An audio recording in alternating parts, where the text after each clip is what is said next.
Oh my God, Chase, get off the grass. Meet Chase, D1 club volleyball player and fellow Guinness fanboy.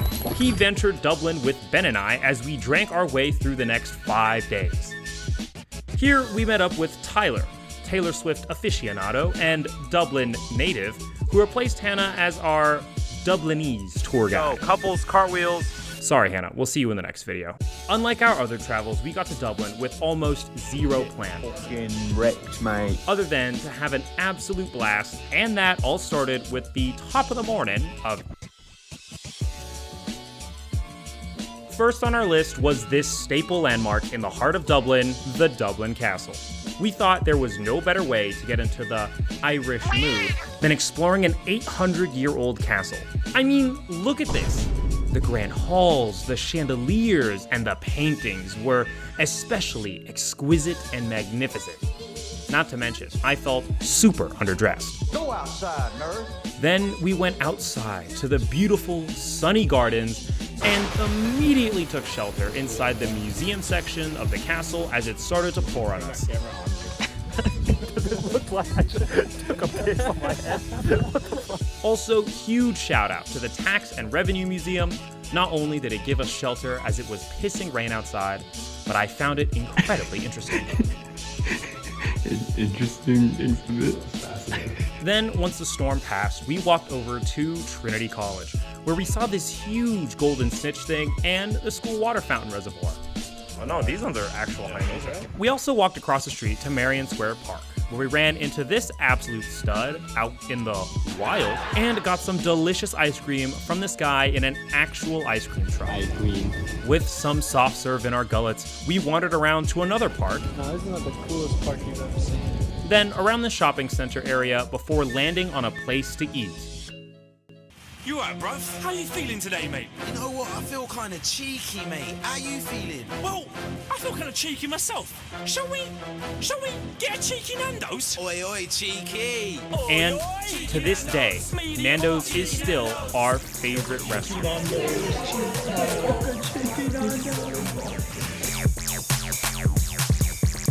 Then a quick trip over to University College Dublin, where Tyler gave us a tour. What's up, guys? Welcome back to Lake Review. Today we're at, what's this lake called? The main lake. The main lake at UCD. Before hitting the bars for some dinner and, of course, a pint of Guinness. And right here starts the official Guinness count for my Dublin trip. From there, we went to another bar for some live music and, of course, had 2 more pints of Guinness. Slightly bashed, we wandered around downtown Dublin into the Golden Arches for a midnight snack. I just I got consoled, wasn't excited. I got crushed on numbers. From there, it was a brisk stroll past an Irish arrest and on the banks of the River Liffey until...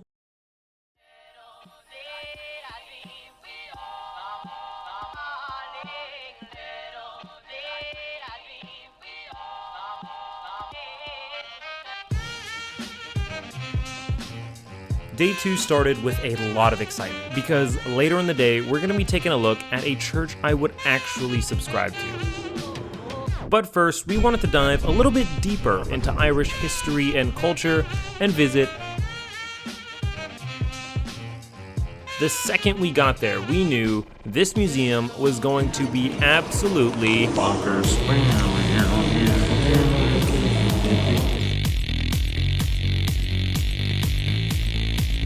I mean, just look at how much fun I had in this montage of me just looking at Irish stuff.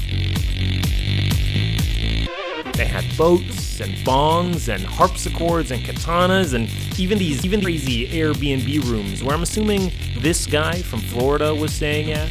Bonkers. Then, on to see more modern artifacts, we passed by this wee little park. It's not fun, it's harassment. And the gates of heaven. When I die, I want to see this. For showing up to the Irish Museum of Modern Art. Now it's time for everyone's favorite segment. Here are my super quick IMMA Modern Art reviews.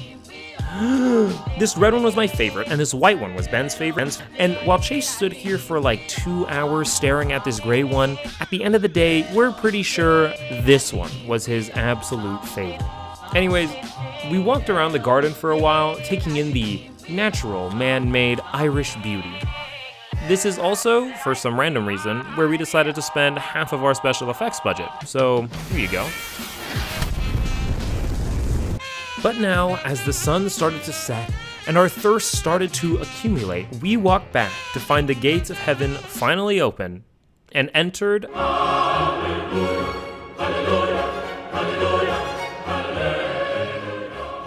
If there was an option to stay there forever, I would have taken it. When I first got in the factory, I tried to absorb all of the Guinness knowledge I could before going to the part where I'd probably forget it, aka the tasting part. It was like tasting holy water straight from God's mouth. We even got to take a class at the Guinness Academy, where I got to graduate as a certified professional Guinness pourer. Nicely done. I mean, look at how great that head is. Then we went on to this other area where we got our faces printed on a Guinness somehow, and finally made our way all the way up to the Guinness Sky Lounge, where we, of course, drank even more Guinness. Hey Kevin, how you feeling? Good. I honestly just drank in, 3 pints in 45 minutes? And Chase, how are you feeling? We ain't down in the shit as he proceeds to down it. Sitting there, I couldn't see myself leaving for hours. I had no thoughts. I just thought this was a great vlog. Cheers. Laughing and chatting, and they would have to drag me out before I would even... And suddenly, we were outside. Honestly, I don't remember how or when we got outside. I guess my mind must have wiped the agony and trauma it took to leave the Guinness factory. I mean, they probably had to pry me off that draft stick. But now, we stumbled back to our hotel. Tired and already hungover, we had no idea how we were possibly gonna wake up for... We awoke early in the morning, surprisingly not as hungover as we thought we'd be. Today, we were exploring outside the city of Dublin, so we hopped on a train headed southbound towards a famously impeccable Pebble. But first, we arrived in... We walked around the beautiful shopping center and somehow found our way into Cork's famed English market, where we ate these delicious hot dogs and waited for our bus to... Unsurprisingly, the wait to lip smack this famous rock was super long. How are you doing? Oh, no. But at least the line wrapped all around the inside of the castle, so we got to do some classic Irish castle hijinks. That's it. When we reached the peak of the castle, I started to get a little nervous. I mean, as much as I dreamed of kissing a rock, my lips were very much rock-free. But according to Irish lore, kissing the stone gives you immaculate riz, and God knows I need help in that department. So I puckered up and, oh, what am I turning into? Anyways, It says, how do you know their Blarney Stone wipe isn't filled with semen and it's some deranged joke? I guess I don't. We don't. after we got our new Riz superpowers, we walked around the castle grounds and gardens. It was incredibly beautiful. So much so, we ended up doing a several-mile hike. Very, very good. Take us for a tour. Can I go inside? Unfortunately, it's going through major renovations right now. What about that walkway right there? But alright, yeah, let's fucking... Spotting deadly flowers. Into the poison garden. Jesus. Stop. That's poison. Don't read the sign, bro. Cool trees. Oh, careful, Chase. This pine? Deadly. Creaky caves. Actually, no. I fucking lied. Shut the fuck up. Old buildings. A beautiful 6-bed, 6-bath Blarney house.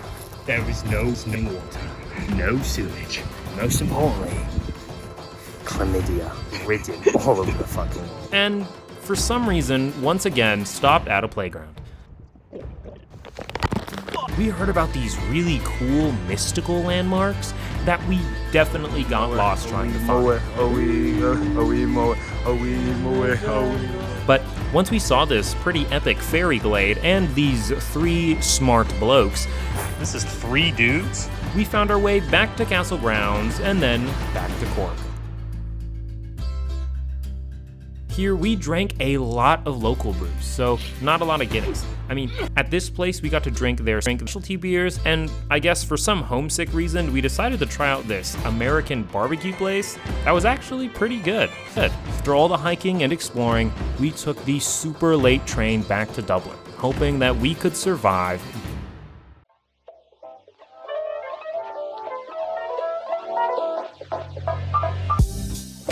Remember on day 1 when we went to Trinity College? Well, it turns out they got a pretty cool book there, and while they were sold out on day 1, we were lucky enough to grab tickets on day 4 to see the famous book, no, not that one, or that one, this one. Which we couldn't take videos of, but this library section after was pretty cool. I mean, look at all these famous busts. Ladies and gentlemen, you know what that means.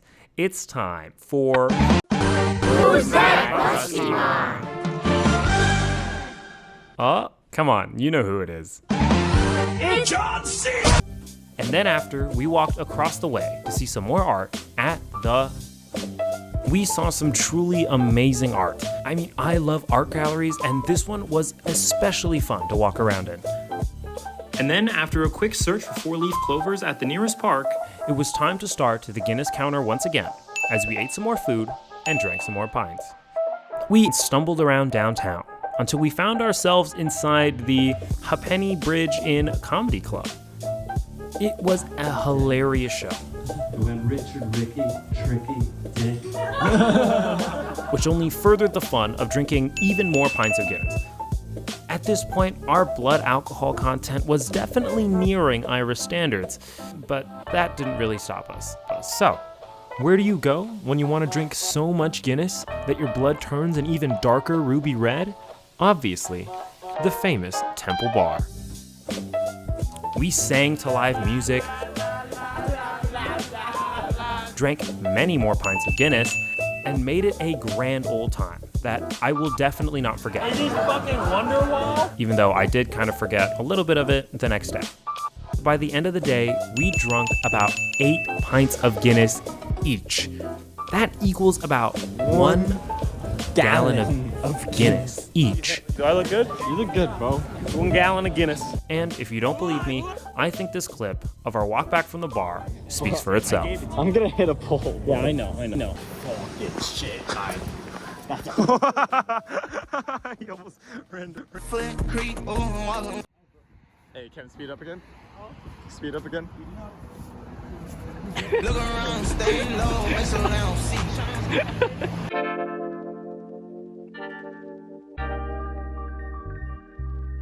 For our final day in Dublin, we decided to take it slow. With our livers on the brink of explosion, we thought it'd be best to touch grasses instead of glasses. We strolled around downtown, in and out of bookstores and record stores before we crossed the River Liffey once again to prance around in the beautiful Phoenix Park. We ate some more ice cream, searched for 4-leaf clovers, and even did some parkour. Oh my god, bro. Oh, hell no. And finally, after proving our Blarney Riz actually works, Aww, thank you. It's so pretty. we went back to the city, where we ran into this super tall statue of O'Connell, assumingly, and this very large stick. Then on the way back to the hotel, we saw this, which for most people probably just looks like a really shitty rendition of the teapot from Beauty and the Beast, but to me, it's a landmark in 3D modeling and animation. So here's me fangirling over a teapot. We capped off the night in the lobby of our hotel, drinking our final 2 pints of Guinness for the trip, and playing the classic Midwestern card game of euchre. Get fucking wrecked, mate. And as our stout started to fuel our spirits, I started to reminisce about the breezy fun that Ireland was. In total, not counting the Murphy or any other beers we ordered, we drank a total of 20 Guinnesses each throughout our 5 days there.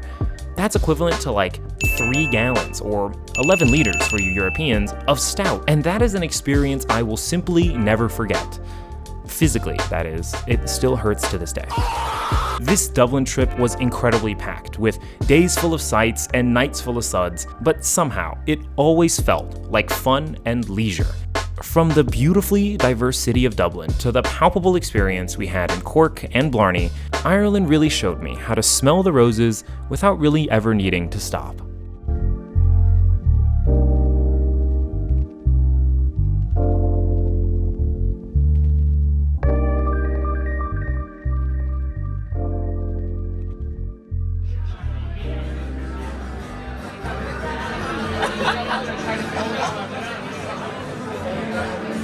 Yeah.